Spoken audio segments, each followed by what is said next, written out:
Use করতেছি normally 3 years warranty সহকারে থাকে, অফিসিয়াল 3 ইয়ার্স ওয়ারেন্টি সহকারে থাকে। আর তো আমি যেহেতু গ্রাফিক্স কার্ড নিয়ে বারবার বলতেছি 5500 XT ওসিপিসি ব্র্যান্ডের ইউজ করতেছি। বাংলাদেশে এটার অফিসিয়াল ইম্পোর্টার হচ্ছে সোর্সিস বাংলাদেশ। তো তাদের প্রোডাক্ট সবসময় আমার কাছে মনে হয়েছে লাস্ট কয়েক বছর ধরেই ওরা খুব ভালো পারফর্ম করতেছে। তো ওসিপিসি ব্র্যান্ড DDR6 এর 8GB কার্ডটা অর্থি, বিকজ হচ্ছে এটার প্রাইস থাকে অনলি 19,700 টাকা। সো এটা বেস্ট অর্থি, এটা প্রোডাক্টগুলোর মধ্যে একটা।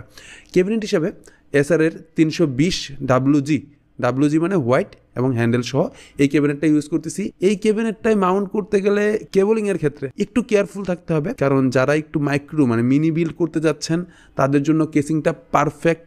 যারা একটু চাচ্ছেন যে কোনো হ্যাসেল চাচ্ছেন না, দেখতে খুব টিপটপ টাইপের একটা ক্যাবিনেট হবে, তাদের জন্য পারফেক্ট। তবে যারা এটার কেবলিং করবে অথবা অ্যাসেম্বলিং যারা করবে তাদের জন্য একটু প্যারাদায়ক, কারণ একটু মিনি হওয়াতে এখানে একটু সময় বেশি কনজিউম করে।